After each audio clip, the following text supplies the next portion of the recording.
Hey everyone, welcome to this tutorial. My name's Cam Sykes. I'm a digital artist from Sydney, Australia. And in this tutorial I'll be painting a strange creature in Photoshop in an almost cel-shaded style. I'm sure this process is very easy to pick up and you'll be able to then take this process and create even your own.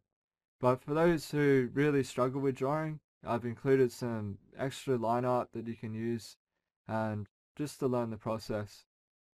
Now I'm assuming you have a Wacom tablet or a similar tablet for this tutorial, as it'll make the process much easier.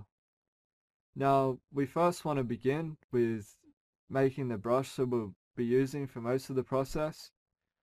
So go into either the brush menu or the brush presets menu, click the submenu in the top right corner, and then go down to basic brushes. This will load up the basic brushes and then you'll be able to choose the hard mechanical brush.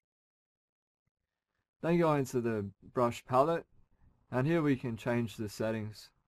So we want to set the spacing down to 1%, set the shape dynamics, go into the control to be pen pressure for size jitter, minimum diameter down to 0%. This will allow us to control the thinness or the thickness of the line, depending on how hard we press with our stylus.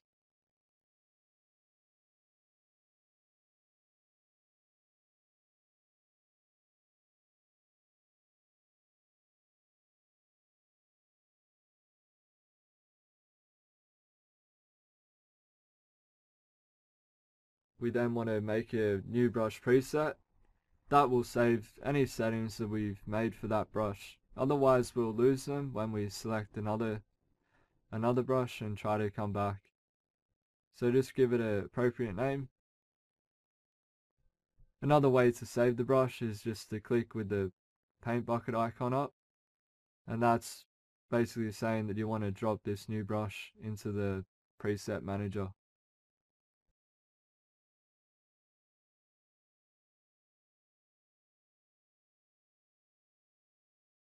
Another tip is to set the Wacom tablet or whichever tablet you have, set the tip fill to firm, and that will give you a greater range of pressure sensitivity, allowing us to press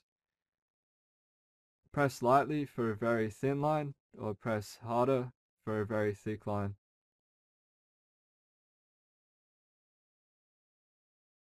Now you can set your very own hotkeys for the brush size.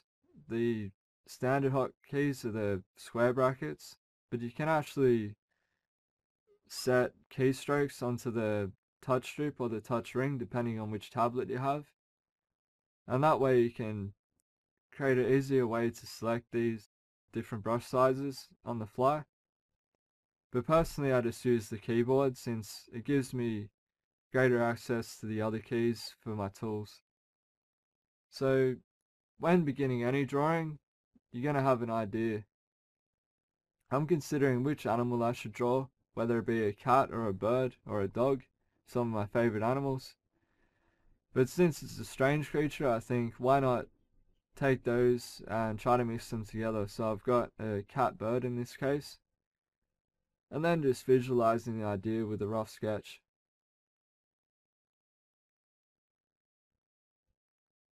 So from the very initial sketch, that's a bit of a springboard, but now I'm just roughly putting in shapes. I'm not thinking about details at this stage. I'm thinking more about the silhouette of the creature. And also considering what works and what doesn't, like should it have its wings out or should they be tucked in? Any of those, and this is all just worked out in this very kind of free mode of sketching.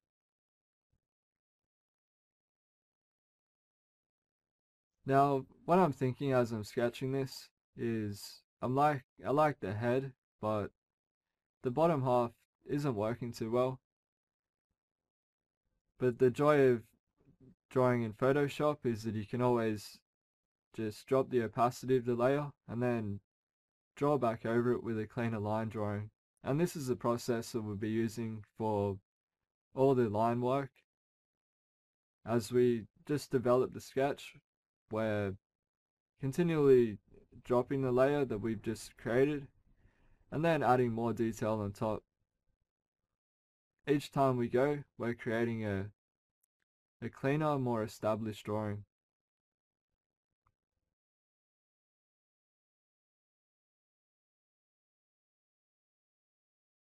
If you want to find a good book for learning some basic drawing, you can download Andrew Loomis' Fun with a Pencil. That's an easy one to learn from.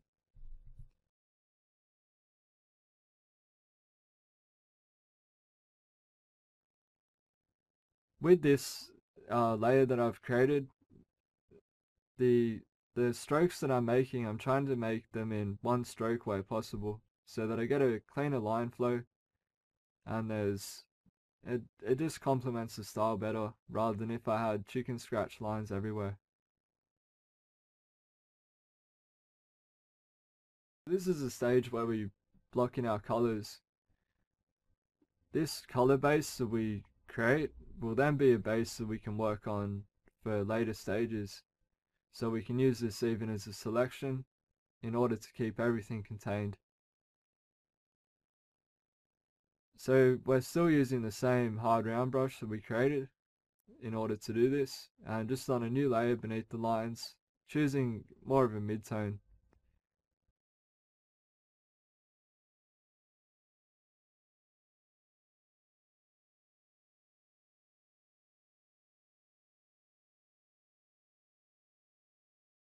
Notice any mistakes along the way, you can correct them, making sure that you have the right layer selected.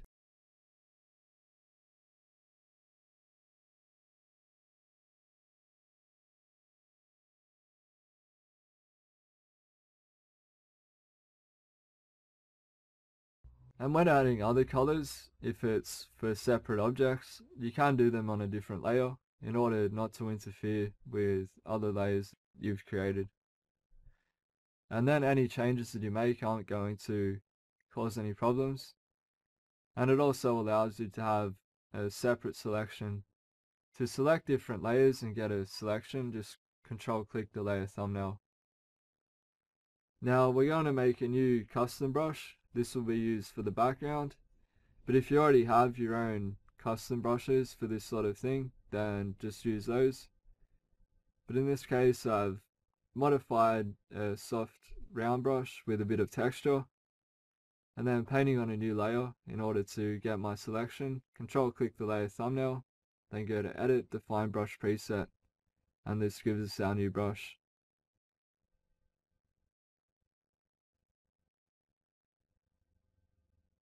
Now just adjusting a few settings, keeping in mind that if we add extra settings in Photoshop to the brush settings, then it'll make the brush lag more, especially the spacing. If the spacing is set close together, that's going to create more lag. If the spacing is apart, then that's going to speed up the brush a little bit. So if you notice your brush is lagging a whole lot, you might want to just disable some of the settings and also check the spacing's not too close together.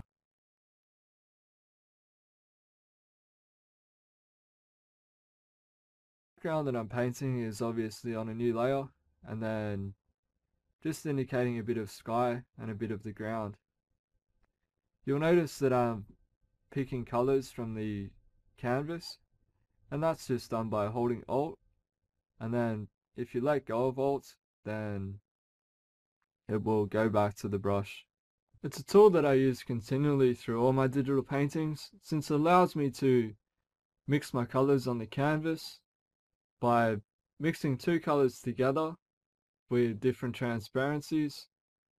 And then when I overlay those colors, I'll get a nice mix of that color, which I can then hold Alt and use the eyedropper to select that in between color. And therefore I've got a good mix, and it's like mixing paint on a palette. This next stage is to add more colors. So with our base selection and then creating a new layer, we're now going to paint in more variation of colors. And in this case, I begin with the beak and the eyes.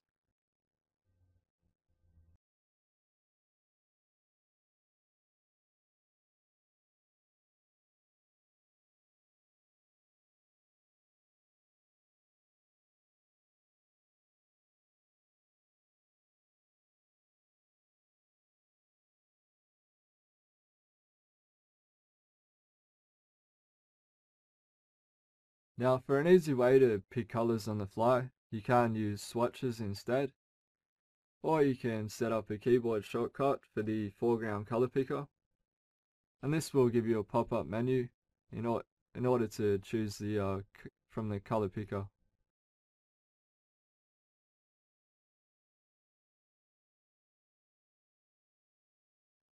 You may want to just color pick straight from a photo, or create a range of swatches that you've collected from different photos. Also, if you need inspiration for doing the markings, have a look at some photos uh, of birds, deep sea fish, anything like that with really nice markings and colors, and you can source that as your inspiration. It's highly recommended that you create a reference or collect some reference before starting, that you can even have a layer group within your Photoshop file that you can just hide or unhide, with containing all the photos that you're going to draw from. So you may have your favorite creature or different animals out there that you can draw inspiration from, and incorporate all that into your work, and you'll really create some original looking and also believable creations out of that. The ideas behind my markings are just based on the paw print of a cat.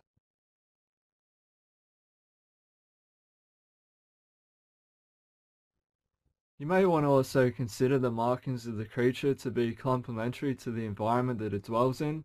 So for instance, there may be some sort of camouflage, so that if it lives in trees, it might have some sort of camouflaged markings of leaves and things like that. So that's one other way to think about the design of the creature.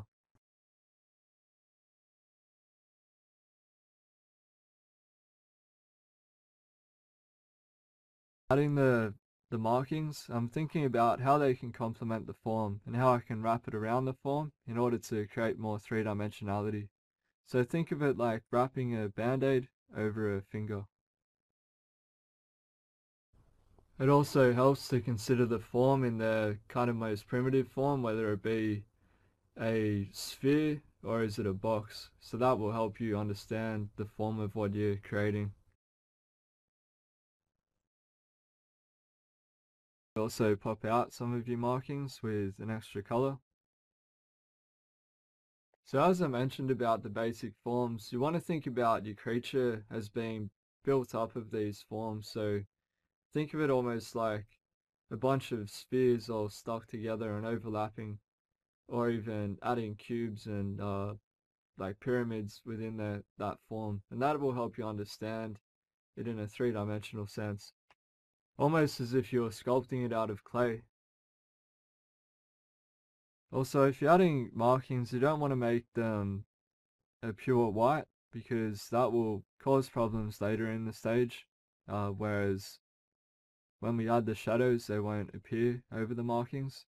So that's why I'm using a light blue, but not a complete white. Multiply and overlay layers seem to work better in like more middle values rather than the extreme ends of grayscale like black or white.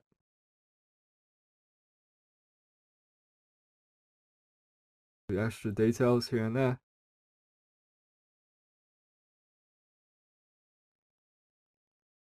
So if you feel like you're getting stuck for ideas at this stage, just check back at your reference or even collect a bit more reference. It also might be a good idea to even get up and take a break for like 10-15 minutes and then come back and look at it, and then you'll notice maybe things that stand out that you can fix. But also you may have thought of ideas while you're away that you can come back and put back into the piece. But definitely reference is going to inspire so many ideas, and even look at other art that's out there. Detail to the tree, just with a darker brown, adding some grain. So again, with reference, it's not limited to the creature or the animal, but it's also going to be reference for the environment that the creature dwells in.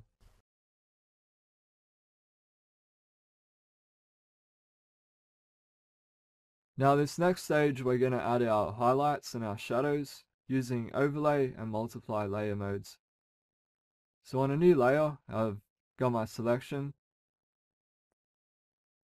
and now using a brighter orange with a softer brush, I'm then dabbing in my highlights. So keeping in mind the angle of the light, and it might help you to draw a three-dimensional cone in order to remind you of which way the light is pointing. And then on a new layer, I've got set to multiply, down to 30% opacity. Using a black, I'm just painting my shadows. I find it's better to paint with the hard brush for the style, but keep in mind that if you want to suggest a bright sunny day, you're going to have sharp shadows. If it's an overcast day, or even almost the night scene, you'll probably use a softer shadow brush, because that's how it works in real life. You're going to have a softer edge on diffuse light, and then a sharp edge on really strong light.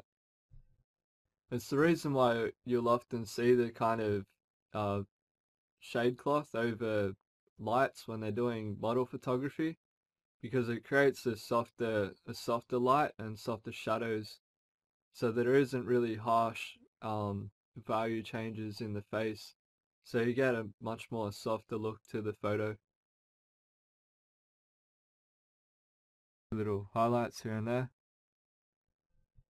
And if you feel that the overlay is perhaps too strong, like the highlights are too strong, you can just adjust the opacity, or even try different layer modes which might work better. With every illustration you want to have a focal point, so this is why I've zoomed in and I'm detailing out the eyes, making some bits pop out more than others, in order to give an area of interest which the viewer can almost appreciate, or that they can rest their eye on. When done properly, you can leave even the rest of the image sketchy and even just flesh out the face, and it'll still look like a finished piece.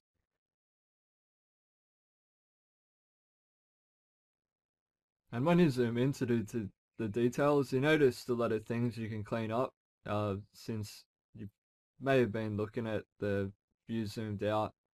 But it's a good idea to switch back and forth between zoomed out and zoomed in. That way you get a view of the overall picture, but also getting some insight into the details.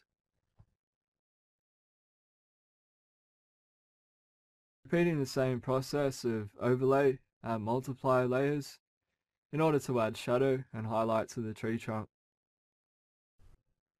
So the thing I like most about this process is it is very repeatable. You can always follow the same steps and apply it to a range of illustrations, and it's all just that line work, color, highlight and shadow, background process. In your own creature, you might have like a lizard bird or something that you've created. So I'm thinking of what might be similar. You might have the creature sitting on a rock, so you can use that same process of the layer modes with the shadows and the highlights. This part now, I've created a gradient. I wasn't quite happy with the color, so I went to Image, Adjustments, Hue, Saturation, and just adjusted that color for the background. And that was set as an overlay layer and sitting just above the background layer. And I felt that that made the scene a bit more vibrant and complemented the creature a bit more.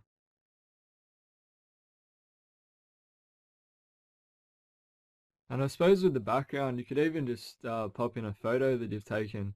That might bring a bit of realism, but it's also got that nice contrast of this stylized with this realistic background. So that might be something you can try with your own illustration. I'm now duplicating the lines layer in preparation for the next stage. An easy way to duplicate a layer is to drag the layer over the new layer icon. I'm coloring the lines, so I've duplicated the lines layer, set it to lock transparency, and now I can color in lighter or darker shades of the lines to give more variation. and also to make some areas pop out a bit more.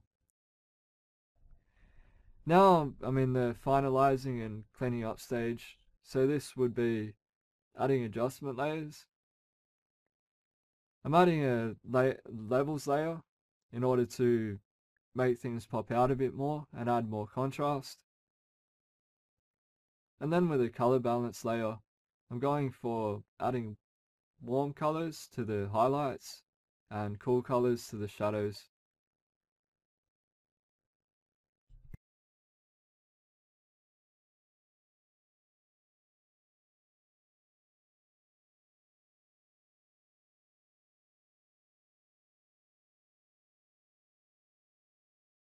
Zoom in now and review the work. I notice there's many things I can clean up.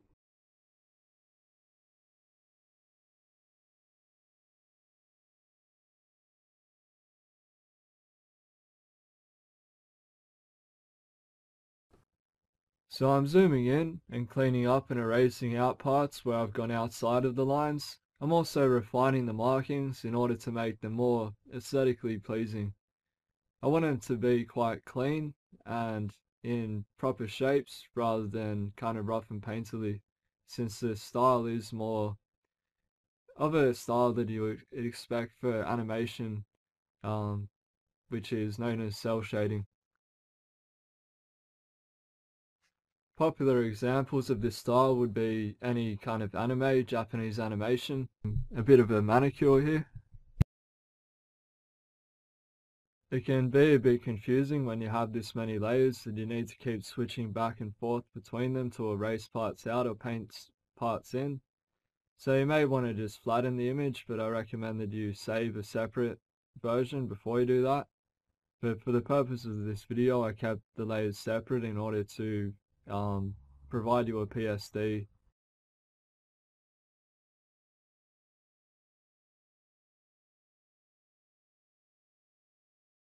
Often you won't notice mistakes until you zoom in, or if you create a JPEG and even post it to a forum, that might be when you notice the mistakes. But a good way to check is to flip the canvas horizontally. Now in a review of the entire process, we'll just go through quickly. First started with the sketch, and then a refinement of the sketch with our final lines. Added our base color,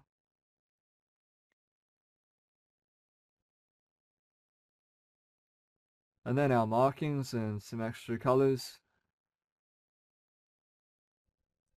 our highlights and our shadows, and then colored the lines. Then adding the form of the tree, extra little touches here and there, the background, and our final adjustments. So there he is, he's all done. So just source some inspiration from photos and nature, and I'm sure you'll come up with something very creative and fun. So thanks for watching, and I'll see you soon.